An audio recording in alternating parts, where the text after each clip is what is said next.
voltamos a apresentar Broncas da Cidade. Você está no Broncas da Cidade. E no comando, o apresentador campeão de audiência. É com você, Sérgio França. Eu estou recebendo a doutora Aline Oliveira, ela que é psicóloga especializada em autismo. A partir de agora, no Frente a Frente. Frente a Frente, os assuntos de interesse da sociedade. Entrevistas com personalidades, empresários, políticos e gente que faz. Aconteceu, é fato. A entrevista em destaque. Agora no Frente a Frente com Sérgio França. Pronto, já estamos de volta. Eu estou recebendo a doutora Aline Oliveira. Faz tempo que eu não vejo a senhora. Viajou pelo mundo, né, doutora? Tudo bem contigo? Tudo bem. Eu gostaria de dar parabéns à Semana das Mulheres, né, o mês das mulheres. Sim. E eu gostaria de agradecer também a oportunidade. Já estava com saudade de estar aqui. A gente é que sempre sente saudade. Ela é extremamente competente, né? Durante muito tempo ela ajudou muito a audiência do Broncas da Cidade, informando, trazendo tudo sobre psicologia. Inclusive ela é especializada na área de armamentos e etc. E tal, psicóloga credenciada pela Polícia Federal. É uma mulher realmente diferente e que é muito preparada. Agora, doutora Aline, a senhora inclusive está com uma nova especialidade. Uma nova especialidade. Que muita gente conhece como para crianças que têm déficit, chama-se de déficit, mas a sigla é TDAH. Explique pra gente a respeito disso, doutora. Sim, com o passar do tempo, né, a gente está tornando cada vez mais comum os transtornos do desenvolvimento, né, os distúrbios do desenvolvimento e aprendizagem. O que é isso? Quando a criança ela apresenta alguns prejuízos cognitivos, que é percepção, memória, né? A questão do processamento, de executar tarefas. E nesses prejuízos cognitivos entra a questão de dos transtornos conhecidos, que é o TDAH. O TDAH é quando a criança ela tem uma agitação excessiva, né? Um dos comportamentos mais conhecidos é quando a criança ela tem aquela questão da desorganização. Então, assim, é um prejuízo muito grande, mas que tem como a gente fazer essa reabilitação. Agora, doutora, isso acontece muito também com criança autista ou com todas as crianças de uma forma em geral? Não, o espectro autista cada um tem uma sua peculiaridade, né? Não tem assim uma regra, mas algum dos sintomas conhecidos é a questão dos estímulos que eles não respondem, né? Por exemplo, um exemplo bem básico. Quando os pais, os responsáveis, pegam um brinquedo, aquela criança às vezes não consegue brincar. Atenção, ela não dá exatamente atenção, ela não responde. No universo bem dela, aérea, né? Assim, um dos mais conhecidos é o aéreo, mas tem outras formas de autismo também. Inclusive tem muitos pais que não aceitam que os seus filhos tenham esse transtorno. Muitas vezes, é o que eu falei na abertura, que muitos pais não compreendem que seus filhos têm autismo. Pode ser muito elevado, menos elevado? Moderado, né? É um diagnóstico muito difícil. Por quê? Acaba que a família ela vai ter que se adaptar de forma diferente para ela poder lidar com a criança, né? Assim, quando a gente já tem uma criança que tem um desenvolvimento considerado normal, já não é fácil. Então, lidar com outra criança que precisa de adaptações, de estímulos diferentes, é um outro contexto mesmo que os pais precisam se adaptar. Agora, quando é que um pai precisa procurar um neuropsicológico para dar esse diagnóstico, para tentar entender? Qual é o momento de procurar? Então, a neuropsicologia, né, o neuropsicólogo, que é uma especialidade diferente da psicologia. Por quê?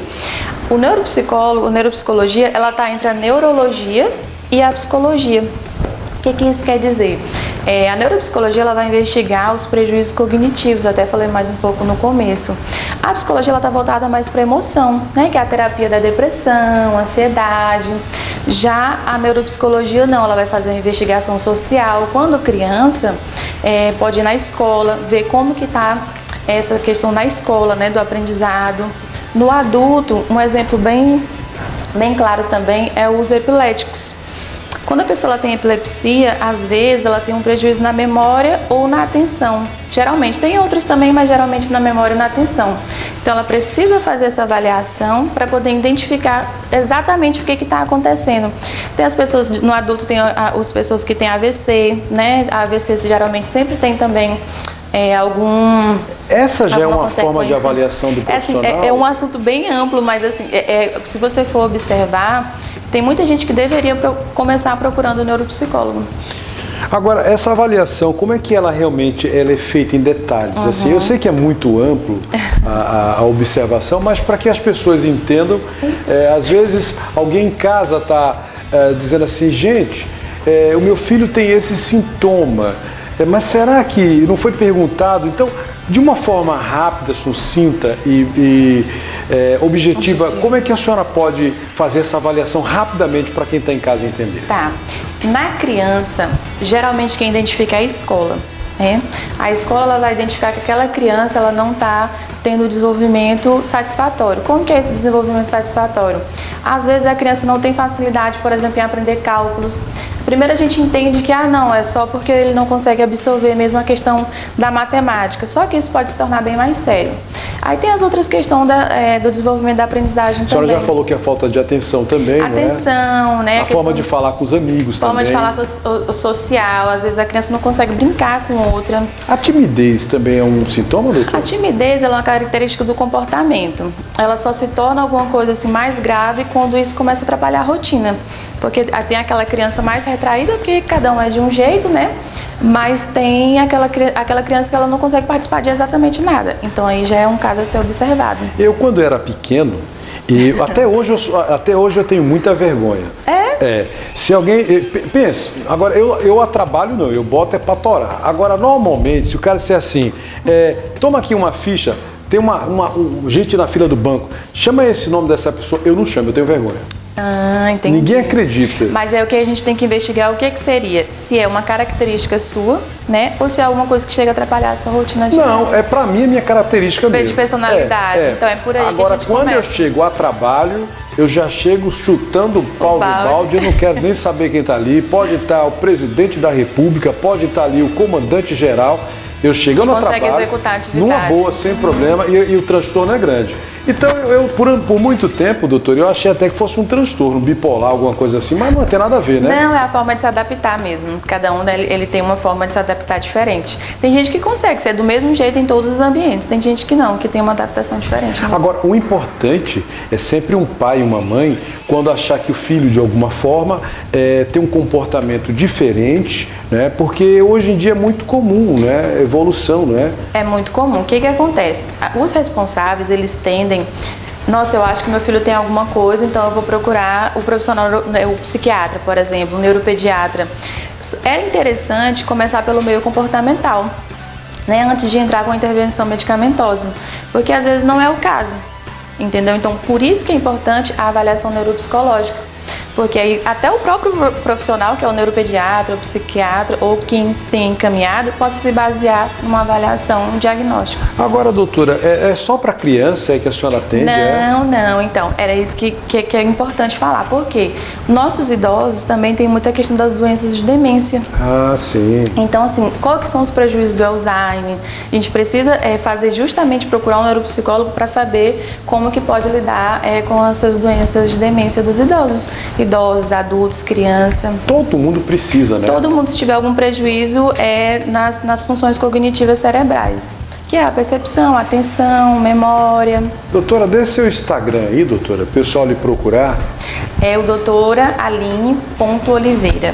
Você procura ela para fazer uma avaliação, né, doutora? Isso, para fazer uma avaliação, se a pessoa já tiver um diagnóstico, a gente pode estar trabalhando também a reabilitação, né, para saber como que vai trabalhar essa questão identificada. Quando se trata de cabeça, o assunto é muito amplo. É muito amplo, que a gente pode, assim, falar de vários tipos de transtorno de desenvolvimento, aprendizagem, e hoje em dia a gente já tem como lidar com isso com mais facilidade. Onde é que a senhora está atendendo? Então, eu vou fazer... Uma inauguração. Eu vou fazer a inauguração Olha, na semana maravilha. que vem no Shopping Verdes Mares, né, na sala 10. Fica bem no comecinho do Shopping Verdes Mares, lá tem um ambiente especializado para atender e fazer esse exame, que é a avaliação neuropsicológica. Pronto, eu estou muito feliz. Hoje eu recebi ela, que é minha amiga, gosto muito dela, né? Ela, inclusive, quando chega eu já fico mais calmo. Ai, meu Deus! Quando ela chega eu já fico mais calmo, né? Ela traz uma paz muito grande, tem conhecimento do que faz, fala com conhecimento de causa, sabe resolver os problemas. Então eu recomendo muito a minha amiga Aline Oliveira, que é psicóloga, a doutora Aline, está fazendo diferencial. Doutora, muito obrigado, viu? Eu que agradeço, obrigada pela oportunidade sempre. Eu vou rapidamente no intervalo, na volta eu venho com plantão de polícia, eu faca na caveira. Não sai daí que eu volto já já. Na luta por uma sociedade mais justa, Sérgio França, bota pra torar. Obrigado pelo primeiro lugar na sua casa.